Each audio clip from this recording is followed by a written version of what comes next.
Hello, Lulu, and welcome back to the More Money Podcast. I'm your host, Jessica Morehouse, and I'm so beyond thrilled to introduce my next guest because she is a very good friend of mine, and we also kind of have a special bond with both of our books. I'm talking, of course, about Kara Perez, who I've known through the personal finance, blogging community for I've got to say at least a decade. I'm sure that's true.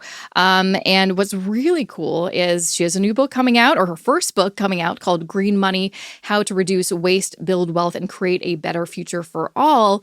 But I've had a bit of an insider look into her writing this book because about this time last fall of 2023, she had gotten her book deal and she knew I was writing my book, and we reconnected because I was kind of looking for an accountability partner, and so was she, so she could start her book and I can help try to finish mine on time. And so we got together every Monday for 2 to 3 hours, just virtually, because I'm based in Toronto, and at the time she was based out of North Carolina, and we would just go online and chit chat and then write our books. And honestly, if it weren't for those Monday sessions, I don't know if I would have made my book deadline. It was very, very helpful. And what's crazy is she was able to write her book in half the time it took me. And so her book is coming out before mine. But I love it because then it means I can have her on my show early and talk about it, because this is such a great book and I can't wait for you to read it. And in case you're wondering, that name sounds so familiar, Kara Perez. Has she been on the More Money podcast before? Absolutely she has. It was, about 4 years ago, but she was originally on the show for episode 224, January 2020. So a lot has changed, a lot has happened, but she's still talking really about the same stuff, which I love. She's really very, in line with her values, her vision for sharing the idea that sustainability and personal finance, they can go hand in hand. That's not one or the other. You can do both. You can, be that positive change that you want to see in the world. You can build wealth and secure your own financial future. And, you don't have to compromise. You can absolutely do both. And she offers, tips and solutions and action steps on how to do that, how to use money as a tool to help yourself, help your community, help your family, help the world at large. And, we are in a climate crisis. We are dealing with a lot right now in this world. It can feel overwhelming and feel like there's no way that little old me could have an impact. And the truth is, you can. You can. And so can your neighbor, so can your friend, so can your family. If we all just do one thing, that will have a huge ripple effect. And so that's really ultimately what we're going to be discussing in this episode, and a little bit more about Kara. She is the founder of Bravely Go, which is a sustainability-focused financial education company, which really focuses on bringing actionable, intersectional, and accessible financial education to people who never learned the language of money. And she does a lot of writing outside of her own website. She has been featured in places like the New York Times, Good Morning America, Forbes, NPR, the list goes on. And you may also have listened to a podcast she used to have a few years ago called The Fairer Sense. And I think that is probably still available to listen to if you're interested on any kind of podcast platform. Anyways, we have a lot to discuss. And I'm giving away a copy of her book. I will share more details about that at the end of this episode. But without further ado, let's get to that interview with Kara. This episode of the More Money Podcast is supported by National Bank Direct Brokerage. Thinking about investing on your own? There's never been a better time than right now to start, especially when you can invest and pay zero commissions. With National Bank Direct Brokerage, you can invest in stocks and ETFs and pay $0 on all your online transactions with no minimum required. You may not know this, but 3 years ago, National Bank Direct Brokerage was the first broker from a Canadian bank to offer online trading of stocks and ETFs for zero commissions, helping their customers to keep more of their money so they could build wealth quicker. Considering most brokers charge on average $10 per trade, that can add up to a lot of extra money in your pocket. Not only that, their platform provides you everything and more to get started building and managing your own portfolio. such as resources to help improve your investment knowledge through their Learning Center, and tools to track your investments, make transactions seamlessly, look up stock quotes and market data, and access expert analysis from National Bank Financial and Morningstar. To start your investing journey on the right foot by paying zero commissions, visit nbdb.ca or click the link in the description for this episode. Once again, to open up your investment account today, visit nbdb.ca. Welcome, Kara, to the More Money podcast. I feel like you've been on my show before. Yeah, right? I want to say it's a while ago. 4 years ago or something. Okay, yeah. So there we go. Because I'm like, I cannot tell you when that was, but it felt like it's like a long time ago. A lot has happened, obviously, since that time, because now you have your first book out. So excited. Green Money, just like the poster in your background. Love that. Welcome to the show. Thank you so much for having me back. Always a pleasure to be here. Always thrilled to talk to you. Yay. Well, I'm super excited, especially to have you on the show because I've had a little bit of an insider look into your book. And so for people who don't know, I feel like I've shared this maybe once or twice on social media, but I think maybe it was starting last fall, in 2023 fall, we kind of started a little accountability thing where we'd hang out on Mondays, and it was amazing. We would just like put our Zoom on or whatever it was, and we would just write our books together. And really, I mean, and you had a tighter deadline than me. Like for me, I was like at the end, I'm like, all right, I just have a good couple months. And you're like, how long did it take you to write this book? Like in half the time that I had to quit. Yeah. I think half the time. They gave me 5 months, but I really only had 4 months because it took me the first month. I was like, oh, it's fine. And then I was like, oh my God, I haven't written anything. No. Yeah. That is half the time. It took me 10 months. And you have this, I feel like the same amount of chapters in your book. You had 9 chapters? Is that what yours is? Yeah. But yours was more research heavy, I think. You did a lot of research. So I was able to finally, I was so excited. I was waiting to fully dive into your book before we had our interview so everything would be fresh in my mind. And it was such a, felt so exciting to be able to read what you were working on, what we were working on together for so long. And I had an idea of what it was, but it was so nice to be able to read it and really see what you were writing all those sessions. And obviously I loved it. I knew I would.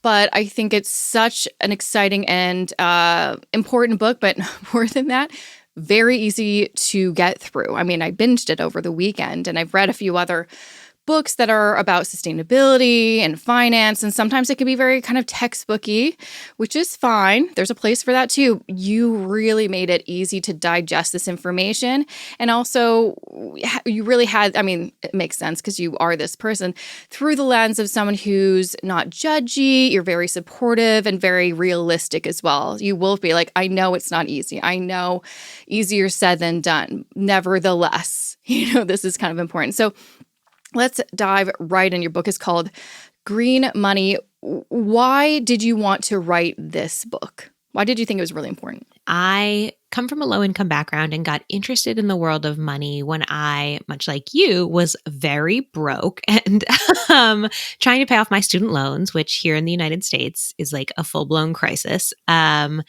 so I was like working 5 different part-time jobs, hustling to pay off my debt, trying to figure out the language of money. And as I was doing that, kind of in the back of my mind, I was very aware of how my lack of money made me more sustainable in a lot of ways because, I wasn't driving as much because I was walking more, I was biking more, and that's obviously a more sustainable choice. I was thrifting all my clothing because I couldn't afford new clothes, and that's a more sustainable choice. So the idea of this intersection of money and sustainability has been on my brain for the last decade, really. And then I had a different publisher reach out to me. This is actually, I haven't shared this yet, but I had a publisher reach out to me. When was that? Maybe like August 2023. And they wanted me to write a book about like women and money. I think kind of wanting to piggyback off the coattails of Financial Feminist. And I was like, you know what? I don't really want to write that book.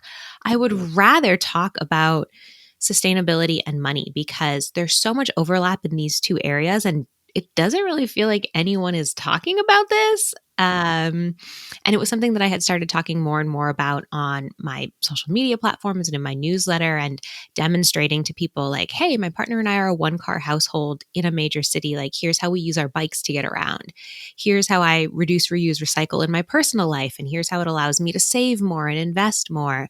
And so after getting that offer, I was like, well, somebody wants me to write a book. Okay. Obviously, like, there is a desire for my voice. What if I just put my voice into this topic?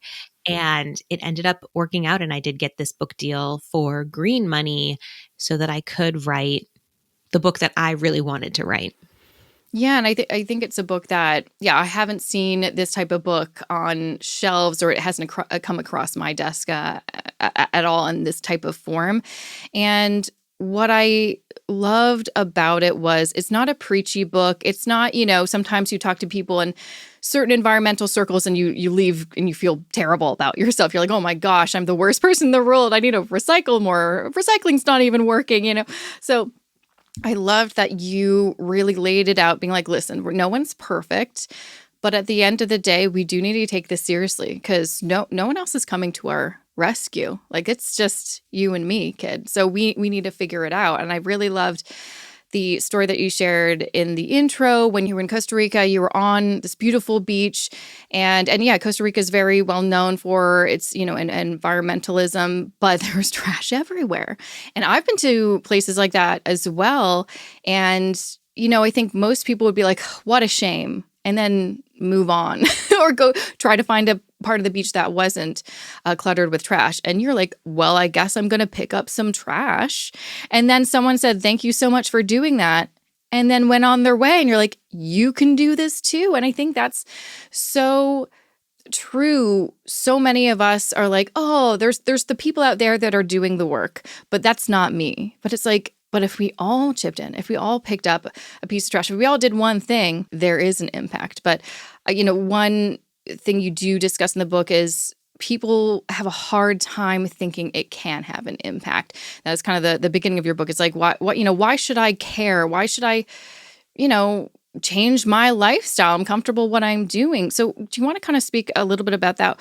Why is, especially right now, so vital for us to start actually thinking about this, thinking about it seriously, and then taking action? So the data tells us that most people in developed countries are well aware that we are in climate crisis. Like, it's no longer coming, it's happening, right? And people are seeing that. I think, in Canada, the wildfires that have been happening, obviously we have the same in the US, and stronger storms, hotter summers, we're all living through it. And so we're all aware of it. But at the same time, the way that most media outlets, the way that most educators talk about it, it's either very academic, like you were saying earlier, or it's very panic inducing, because the problem is quite large. And so to talk about it in a way that's accurate, you do end up using a lot of fear-inducing language, which unfortunately has the result of paralyzing people or turning people off. And they think, well, there's nothing I can do, so may as well like party on, sort of thing. And so in writing the book, I really wanted the book to be an invitation into action. I really peppered the book with stories of people who are already doing the work on small levels and on big levels. So people who are taking action in their own communities, people who are running for office, people who are working on the federal level. And I have a lot of resources in there for people to get involved in different groups and organizations. But fundamentally, I wanted the book to read like a conversation that you're having with your friend, where you're like, you know what? Yes, I agree. This is a problem. How can I get involved? And so I really felt it was so important to speak honestly about it, to speak honestly about climate change, to speak honestly about capitalism, but at the same time, to not fearmonger and to not stress people out and to not say, okay, look, so we're all screwed and this is your fault. I didn't want to blame anyone because we are in it together, but we don't share the burden of the creation of this problem altogether, right? Like, a lot of this lays at the feet of corporations and We as individuals are not corporations. And so, yeah, I really wanted it to be accurate but accessible. I wanted it to be open and honest, but I wanted people to leave feeling inspired and with actual tools in their hand. No, so you mentioned corporations, and that's a big thing. I feel like a lot of the messaging, especially like in the 90s when we did start having these conversations about environmentalism, you brought up, what was it, Captain Planet? I'm like, oh my God, I totally used to watch Captain Planet. But a lot of there was like lots of commercials about what you can do, recycle, reusing. I remember that was really big.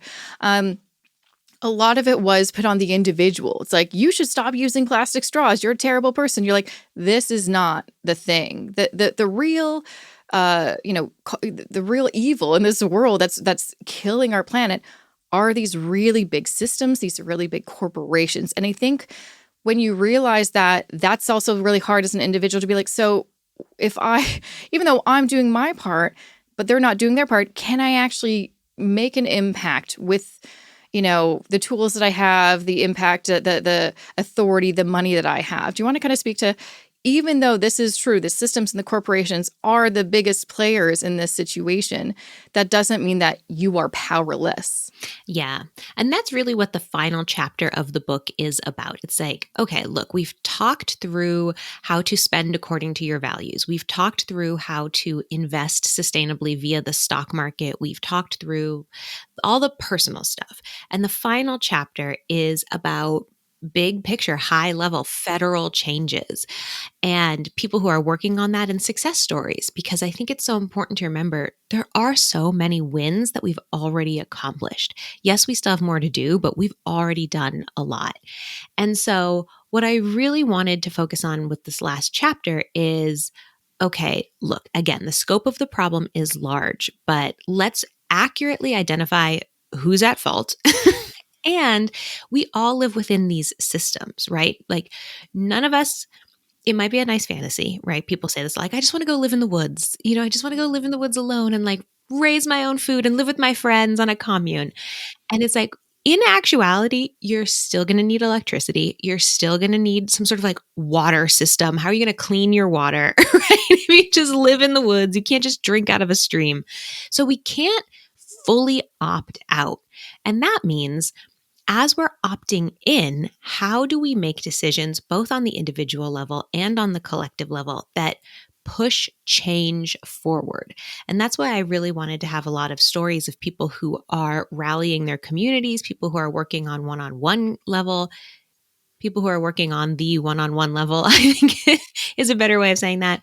And also people who are advocating the government, people who are hosting protests, people who are working on legislation so that we can see that top-down change. So if you're looking for kind of an action step, one of the things that I really like to tell people about is here in the US, we have this organization called CCL, Citizens Climate Lobby, and they exist in all 50 states. So just Google, Oregon CCL, California CCL.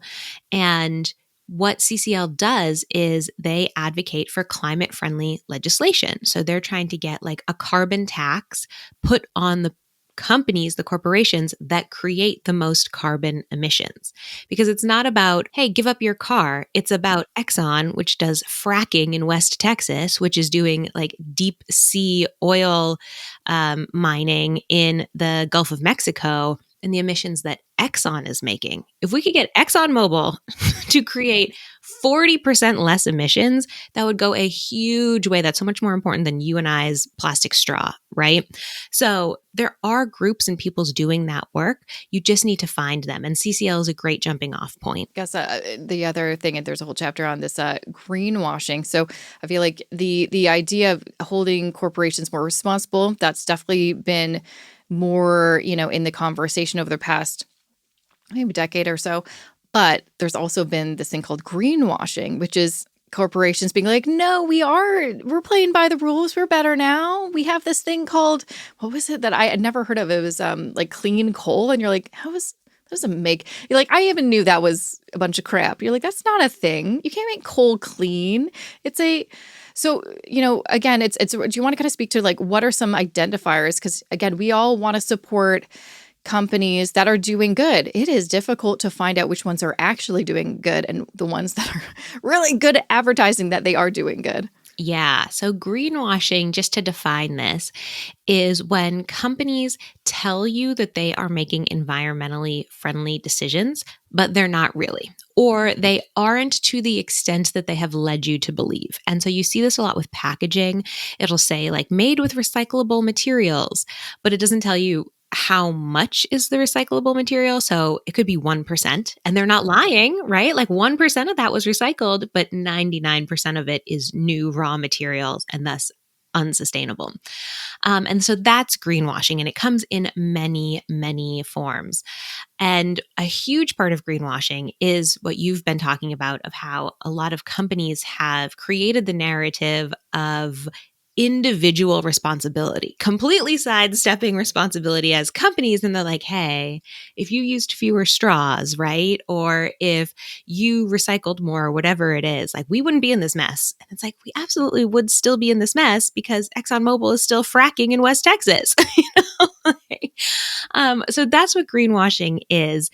And it can be hard to spot. Again, there are a lot of organizations and now increasingly apps to help you make those individual purchase decisions that are more sustainable. So here in the United States, like we have this app that's called Too Good to Go, where restaurants can sign up for the app and they will sell at the end of the day the food that they made that day at heavily discounted prices that, you know, it wasn't eaten during lunch, it wasn't eaten during dinner, but they still have 50 pounds of shrimp.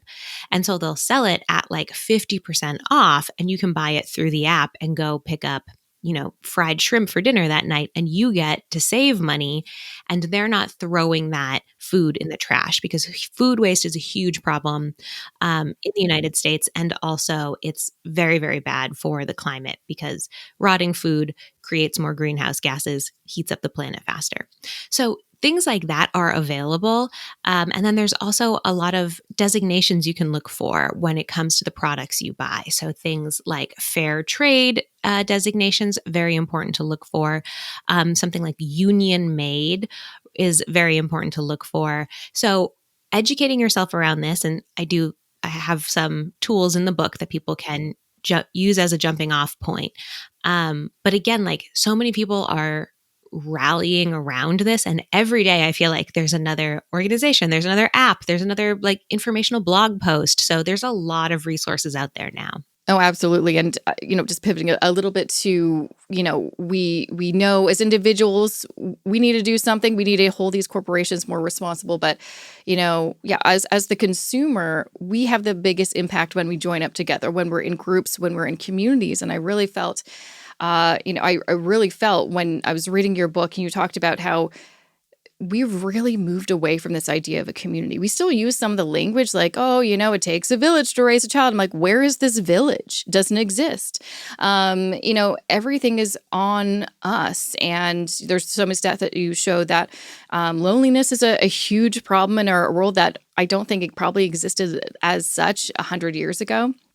And we need to get together again. And it is kind of wild how separate we all are. We used to live in the same home as our families for a lot longer. We used to rely on our neighbors and share things. And that's how, there was a lot more or less waste because we shared food. We shared, things that we didn't need. And even though there are mechanisms nowadays where you can share, there's the whole secondary economy with things like Facebook Marketplace and things like that. It's not the same. It's still a transaction. You're still making money.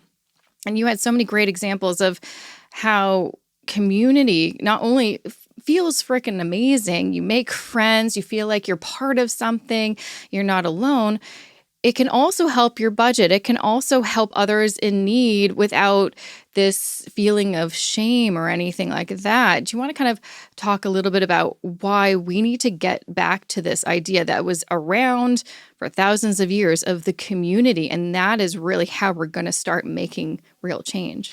Yes. And so this was my favorite part of the book to write because I do feel so strongly that when we're in community together, real community together, we have open channels of communication, we have people that we can depend on. It's not a question of will they show up? It's a question of when are they getting here? Yeah. um, I love talking about that because that does help our financial lives. It also helps our mental health. And it is the way that humans lived before the implementation of capitalism. And the second chapter of the book is all about the history of capitalism, which is the current economic system that most of the world lives under. And people think because it's been around for their entire lives, that's the way it has been for all of human history. And actually, capitalism is a very new, it's only about 500 years old with its roots in feudal England, really. And what happened under capitalism is we started saying in the 1400s, hey, guess what? This is my land, and I don't want to share the bounty of it with you unless you pay me for that access. You can pay me to rent this land, or you can work the land and then pay me in what you grow. And we did not do that for most of human history. So it is the economic system that now separates us. And we see that in our day-to-day lives, right? Of, oh, I need help. I'll pay someone to help me. I will hire someone to help me. And if I can't hire someone to help me, I don't have access to help. That's largely how our world now operates. And obviously that divides us. And that means that some people can get help and some people can't. And it also makes the focal point of our lives money, right? Yeah. And earning money specifically so that we can then turn it into community. So what I like to encourage people to do is to look around their lives and identify ways that they could use more community. Do you just need more people to hang out with? Are you like, you know what, I'm good on money stuff actually, but like I would just love to have movie nights, right? I would just love to see people more. Okay, how can you do that? Do you need to join clubs that already exist? Do you need to start something? Do you just need to text your buds? Like, do you already have friends and you just need to reach out? And then also thinking, hey, what's an area of my money that could actually benefit from more community? And that's what I really explore in that chapter. And I share about how my partner and I we set up an accidental soup swap with our neighbors, and that saved us money. That saved us time because we were trading resources without the expectation of any kind of financial exchange. But other things, I share the story of the babysitting co-op in the book and how that saves the members involved money while they get their childcare needs met. And so I think identifying an area of your life where you want more community and an area of your money that could benefit from community is a really radical way under our current economic systems of kind of turning those systems on their head and saying, I can't overthrow capitalism, right? And you may not even want to overthrow capitalism, but I can take this system that is flawed and make it less flawed with other people. This episode of the More Money podcast is supported by National Bank Direct Brokerage. If there's one thing I can't stand, and you may already know this if you're a longtime More Money podcast listener, it's fees. As an investor, fees can be the difference between you retiring at 55 or 65. They are also the only thing that we as investors can control. We can't control the ups and downs of the stock market, but we can control the fees we pay or don't pay. Enter National Bank Direct Brokerage. As the first Canadian bank to offer online trading of stocks and ETFs for zero commissions, they get it. They want their customers to reach their goals and build wealth. They want their customers to save up that home down payment or retire early without fees getting in the way. But beyond that, they also want to be your number one choice of discount brokerage by providing you with a comprehensive investment trading platform that allows you to track your investments, carry out transactions at your convenience, look up stock quotes and market data, access decision-making tools, and benefit from expert analysis from National Bank Financial and Morningstar. To start your investing journey while saving on fees by paying zero commissions, visit nbdb.ca or click the link in the description for this episode. Once again, to open up your investment account today, visit nbdb.ca.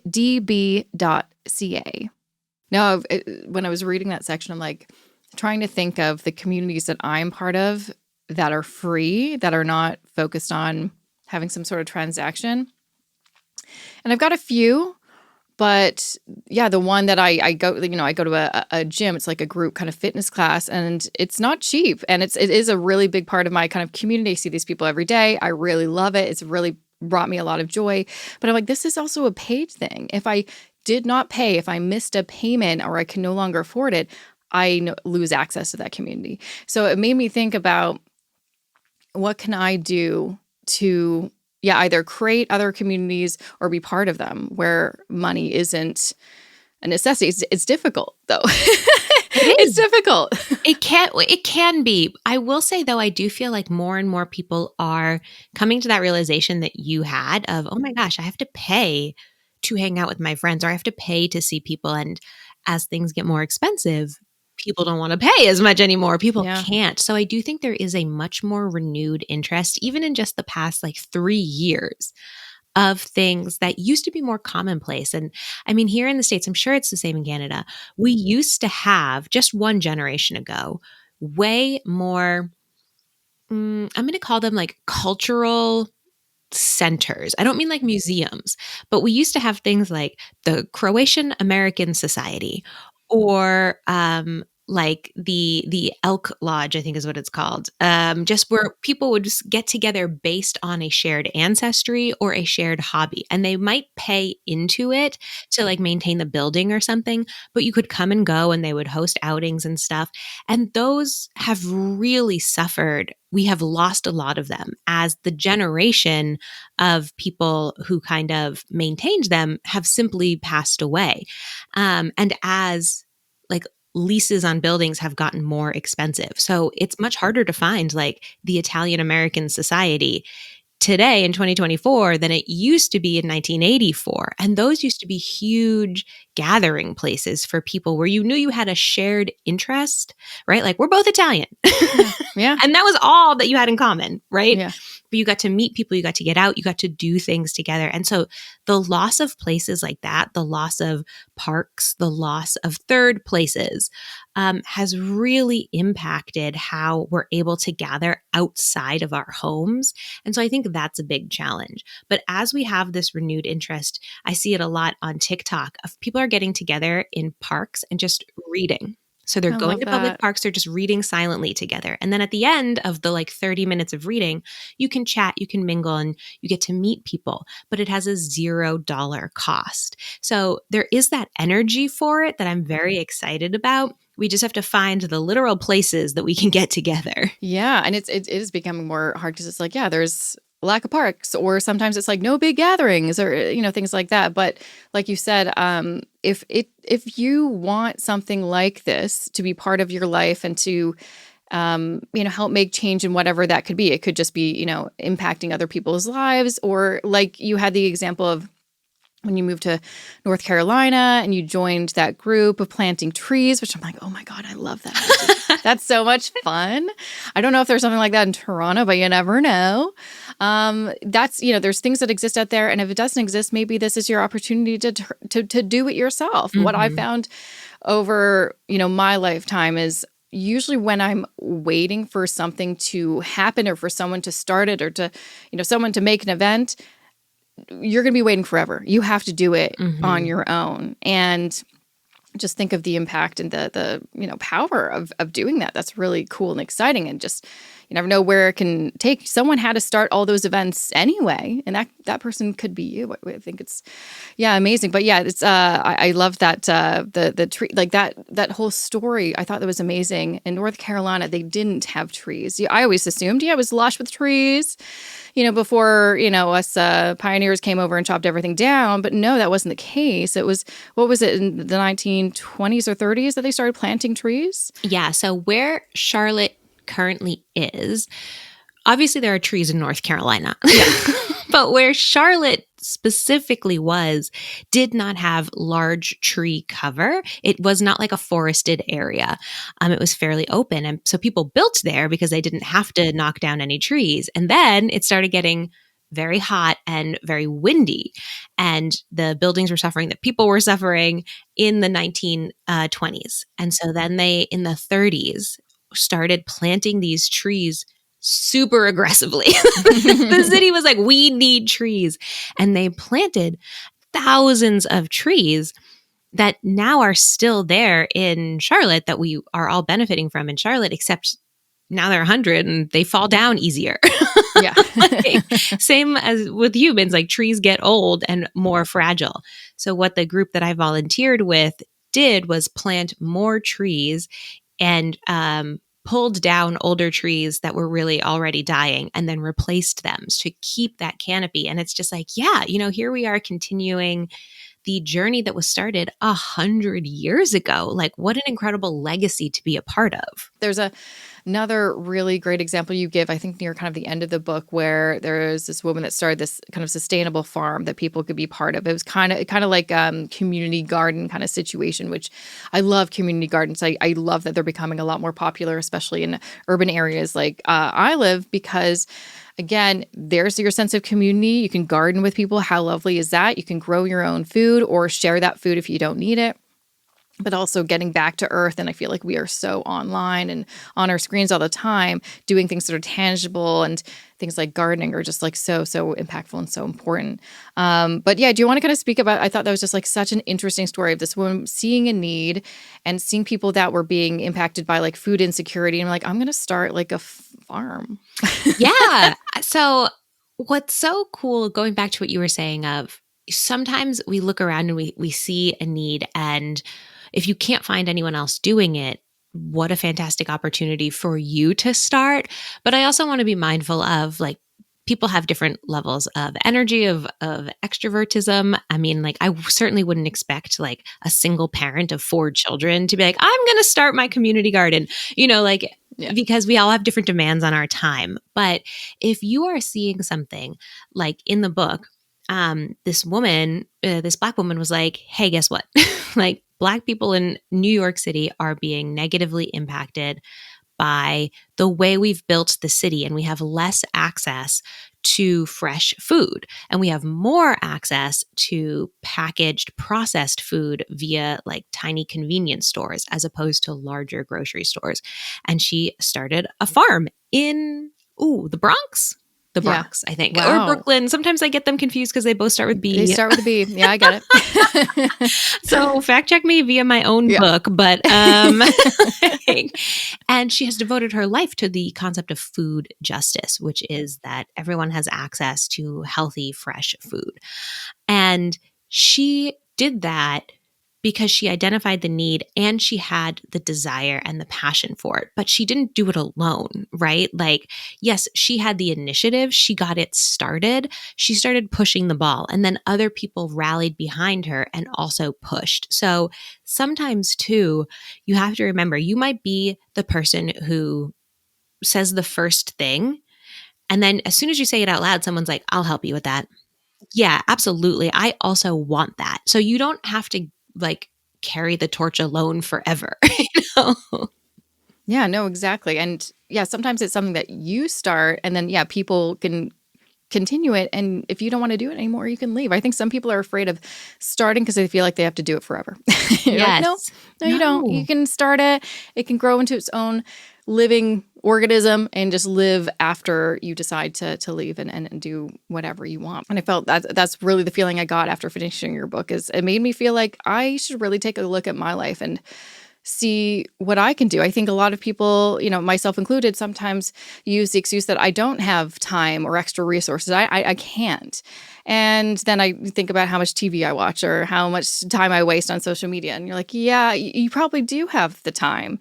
And every time I've ever donated my time or participated in something that I know is going to have a good benefit to the community or the world, I always feel really good. And then I want to do it more. It's addicting. So there's always a place, a space. to do good. And I know that's kind of the overall message of your money is, or of your book rather, is that your money is a tool. And often I think we use money just to serve ourselves, which again, I'm always about putting your mask on yourself, like the airplane, to make sure you're okay before helping your partner. We want to make sure that you're not suffering. But once you're good, once you've got that foundation and you're good, we need to look outside of ourselves, because often we are just too focused on us. And then, you can get very easily wrapped up in, oh, maybe I do need a better card, a bigger house, a better purse, better wardrobe, whatever the case. And you're like, but why? I know there's an example of someone that you shared. She, worked for a full year, stayed at her parents for basically no expenses, and had nothing to show for it after a year. And I think a lot of us have probably been, we had an experience like that. Definitely the last year when I worked as an employee for a job that I didn't quite like, I blew all my money. Like I really didn't save as much as I should have, because I don't know, I got just caught up in things and caught up in my feelings, emotional spending and all that kind of stuff. And when I use money as a tool to help myself and others, that's what makes me feel really good. I generally don't feel good after the fact, after I do a big shopping spree, get all my stuff, and then I'm like, the feeling goes away for a minute and then it comes back and then I feel like I have to spend more. So let's talk a little bit about how we can use money more intentionally, and then how we can also do that, in a sustainable way. Like you make it very clear in your book, you're not judging anyone for spending money how they want to spend it. However, we do need to be, I think, a little bit more intentional, because often we are spending without thinking. Yeah, and I think that really is the crux of the issue when we talk about like overspending, emotional spending, impulse spending. We're spending without thinking. And part of that is on purpose. Companies really don't want you to think too much about how much money you're spending, because then you'll probably spend less.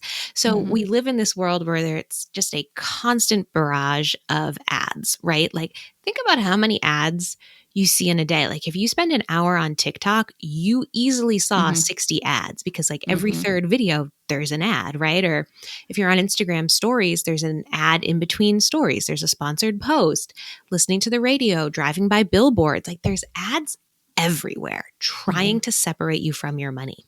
And they do a good job, right? They do a good job. Oh, you should smell this way. You should look this way. Look at this new toy. Look at this food delivery, et cetera, et cetera. Our idea with spending is often to make our lives easier and to make ourselves happy. But what I invite people to do is an exercise that so many of us as money nerds have completed, is to sit down and look over your spending in the last month and highlight areas that you don't even remember doing that spending. Like you see, Target, and you're like, why did I even go to Target on the 14th? Like, I don't even remember why I was there. And or spending that you feel bad about, that you feel ashamed or you feel guilty or whatever it is, and then try and do less of that, because those are the openings to start using money as a tool. Like if you feel bad every time you shop on Amazon, because Amazon is like a garbage company and you spend a little too much on there, add up how much money you spent on Amazon, $200 last month, let's say, and say, okay, I'm going to try and reclaim that money. I'm going to delete my credit card information off of Amazon. So if I try and come on here and spend money, I'm going to have to go get my credit card. And that's going to remind me that I don't really want to do this, right? And then having that number of $200 in your mind, where else could I put that $200? Could I put it towards a savings account, towards, I want to go to Tahiti on vacation. I want to save for a down payment. I want to make a debt payment. Or do I want to donate that money? Like, what else could I do with that? So I always say budgeting is an exercise in creativity, because we can, at any point, change how we are spending and saving and investing our money. We can make it more sustainable.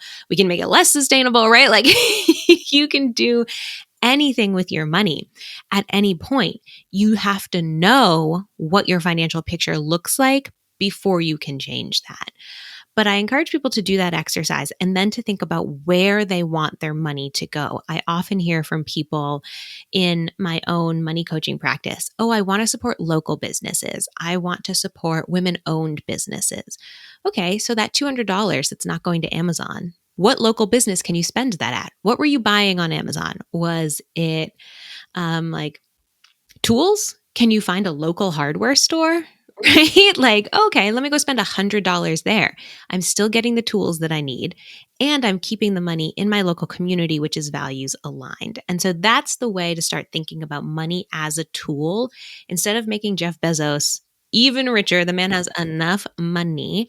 I know. Spending You've seen his yacht. Like, he's fine. too much. Jeff, cut me a check. Like, can I spend it at this locally owned business where I know that, the woman who owns the hardware store is going to like buy soccer lessons, or soccer cleats for her daughter. So that's going to stay in the community even more, right?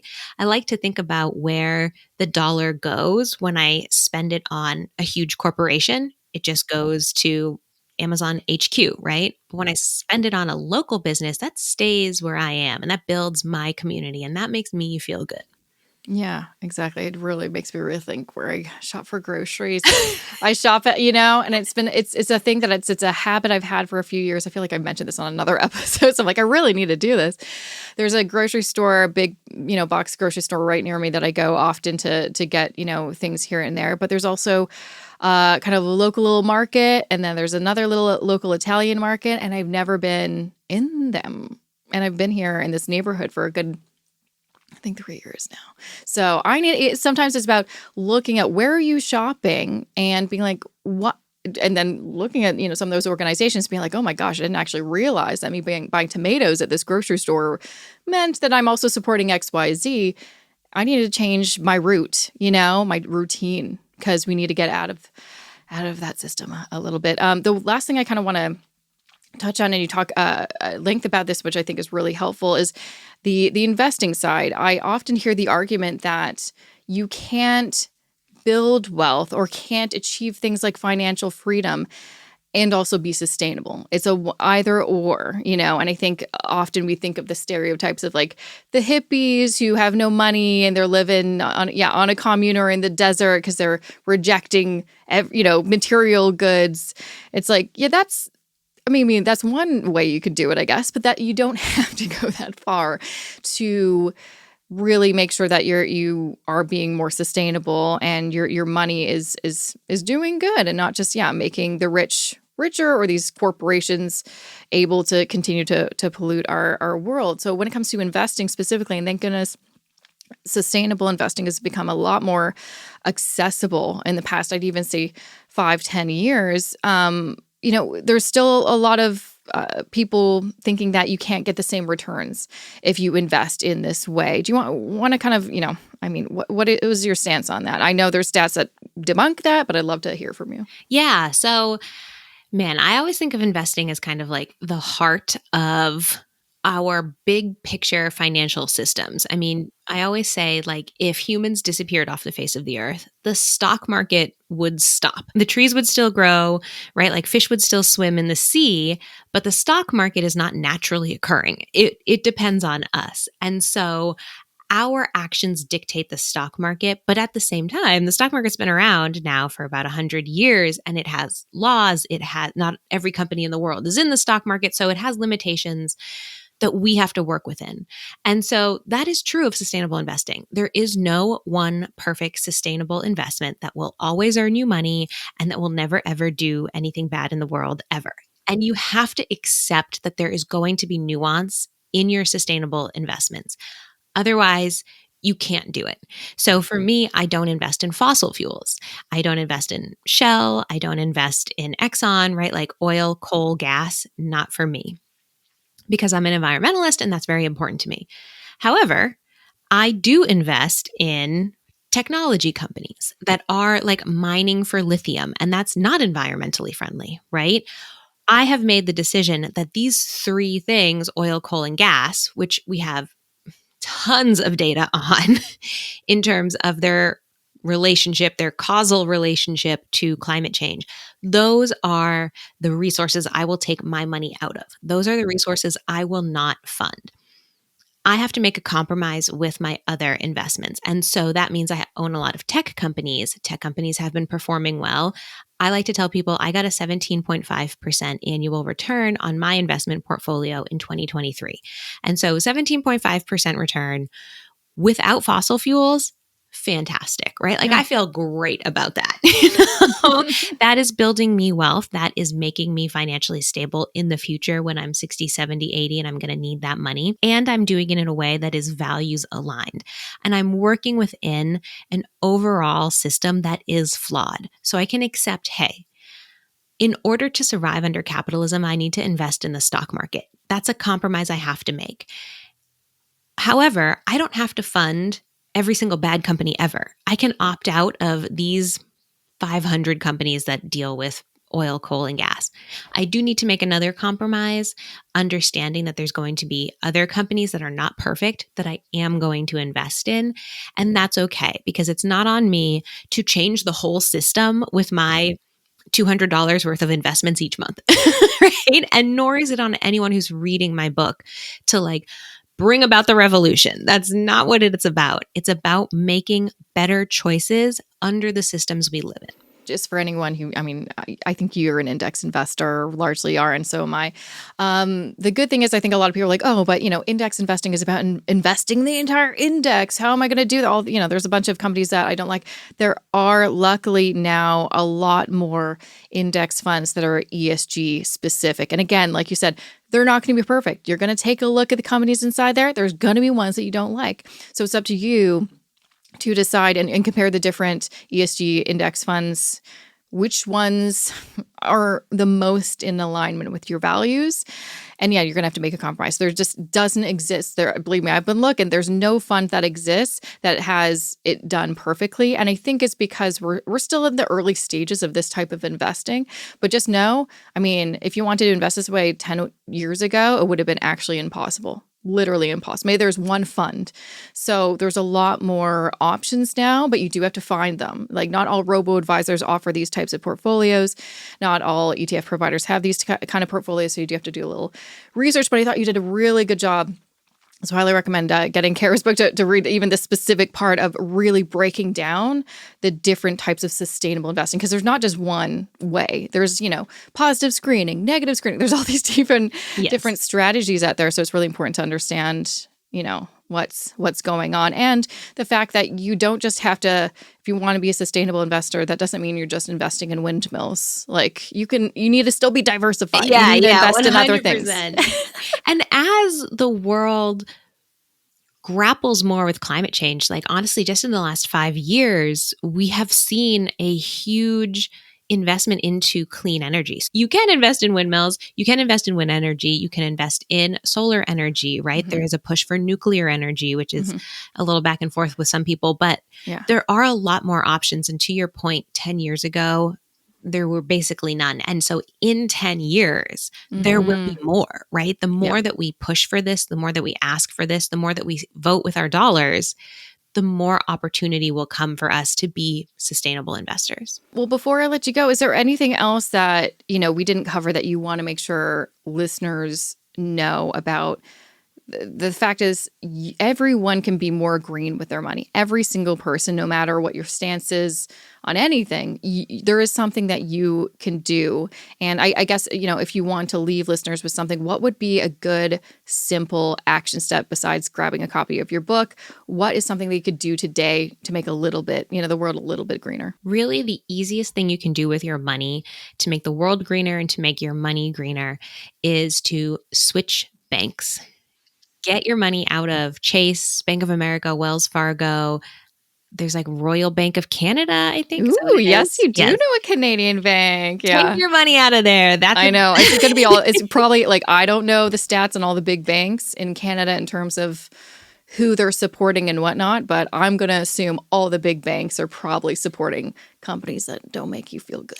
Yeah, they're all doing like really bad things. And so simply moving out of these big, huge international banks to, like here in the US, we have credit unions. Yeah, we do too. Mm-hmm. Yeah, just again, making your money local via your banking system is a huge, huge, huge way that you can make your money more green. And it really only takes about 15 minutes, honestly, to Yeah. just open the new account and then log into your old account and transfer the money out and close the account. It's not a lot of work. You can get it done real quick. And then all of a sudden, Chase is like, hey, wait a second. We're losing customers. We're losing customers. And it's like, yeah, you are. Be better. Yeah, exactly. And I think that's the thing. We need to start making those actions now instead of waiting for some big world event. Like we saw a lot of positive change come out of COVID because it needed to happen. It's unfortunate that that specific event had to occur for us to see certain change within certain sectors, such as, gender, race, things like that. We can't wait for the next, we don't want to wait till the next pandemic happens. We need to make change now. And it starts with those little things. If the banks notice everyone's leaving and they're going to all these little credit unions, and like you said, in Canada, not only are there some great credit unions out there, a lot of them have an online platform. Like you don't have to go to the branch anymore. Exactly. It's online. It takes you 2 seconds to open it up online. Very, very easy. And they're great. And usually they have less fees. And I've always had a great experience with using credit unions. They've always been great experiences. Yeah. But yeah, we need to be the, I know it's a cliche, but we need to be the change that we want to see in the world. But sometimes I think we need to be reminded of that because it's easier to do what you're already doing, staying the same, going down the path that you've always been going. If you want to, feel better about yourself and your part in it, do something today. Do one little thing. Yes, that's exactly it. Do one thing. Do one thing, and then the next thing, and the next thing.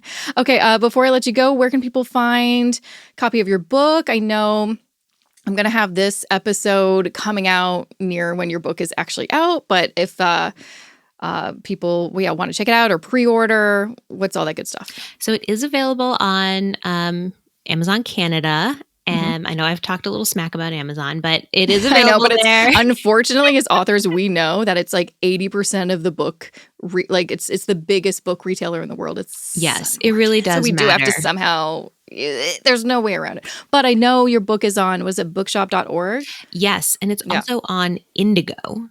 That's our big Canadian retailer. Yes. My publisher was like, hey, you're doing really well on Indigo. Are you going to be on any? When it's out, I'm going to try to go to an Indigo or even like there's some local bookstores, and hopefully I'll find out. Take a photo for you. Hopefully. I don't know. But yes. Okay. So Amazon, Indigo, Barnes & Noble, Target, it's out there. It's out there. What's your website? Bravelygo.co. bravelygo.co. Easy to remember. Yeah, and make sure to follow you on TikTok and Instagram and YouTube, right? And is it just under Bravely Go or? Yes, we Bravely Go on TikTok and Instagram, and then just Bravely Go on YouTube. Amazing. Well, thanks for coming on the show again. So proud of you and excited about your first book. Hopefully, first of many. Fingers crossed. Even though it's like we both need a break. I know, right? Yeah, this was a lot. We need a little break before book number 2. But I'm so excited for people to get this book into their hands. It just honestly, it made me feel really nice. Certain personal finance books make you feel not so good. You're like, wow, I'm doing terrible. Thanks for telling me. This one makes me feel good because it's all about, the power that we do wield with our money, no matter how much or little. Yeah. And I totally agree with what you said at the beginning of this episode. I was more sustainable when I was earning less because I had to be. You had to get back to that. Yes. I need to get back to that. Absolutely. Well, thanks again for coming on the show. Thank you for having me. And that was my episode with Kara Perez. Make sure to grab a copy of her book that is available now. It's called Green Money: How to Reduce Waste, Build Wealth, and Create a Better Future for All. And also make sure to check out her website, bravelygo.co. You can also find links to all of her social media, her TikTok, Instagram, her YouTube channel, which she is putting out a lot more videos on. So make sure to subscribe to that. I will link to everything in the show notes for this episode. So you can check that out a few different ways. I always link to it in the description of every single episode, no matter where you're listening or watching, you can find that link that goes directly to my website. But also you can just go to jessicamorehouse.com/podcast, or if you know the episode number, which it should be in the title, jessicamorehouse.com/the episode number. So, and also just a reminder, if you want to listen to our first ever episode together from a few years back, that is episode 224. So check that out. It's from January 2020 when the world was different. Okay, so I did mention this at the beginning of this episode. I'm giving away a copy of her book. So if you go to jessicamorehouse.com/contest, that is where you can enter to win. I'm giving away copies of a ton of books, as I always do every single season. So you can, submit yourself to win any of them. I don't care. Put your name in the ring for all of them. It's okay. You will only win one. But hey, there's more chance that you'll actually win something if you enter to win. So jessicamorehouse.com/contest is where you can find that information. And I'm sure you already know this, but I have a book as well. It is not out yet, but it will be out December 31st, 2024. Happy New Year. I got a book. So if you want to pre-order now, because there's a ton of extras I'm giving away to anyone who pre-orders this book. And I've got links for no matter where you are in the world, the US, Canada, internationally. I've got some links on where you can buy. And all you have to do is go to jessicamorehouse.com/book. I will also include the link here in the description. So it's very easy, but it's literally my website/book. You can find it. And it's called Everything But Money: The Hidden Barriers Between You and Financial Freedom. Let's make this a bestseller, y'all. Let's put that into the universe. Please, please, please. So yeah, that is really it for me. Thank you so much for listening, watching. Again, if you don't know, all of these episodes are video podcast episodes available to watch on my YouTube channel, which is just under my name, Jessica Morehouse, or you can go to jessicamorehouse.com/YouTube. But thanks so much for joining me, and I will be back next Wednesday with a fresh new episode of the More Money Podcast. See you then. The More Money Podcast would not be possible without the amazing talents of video editor Justice Karar and podcast producer Matt Rideout, who you can find at mravcanada.com.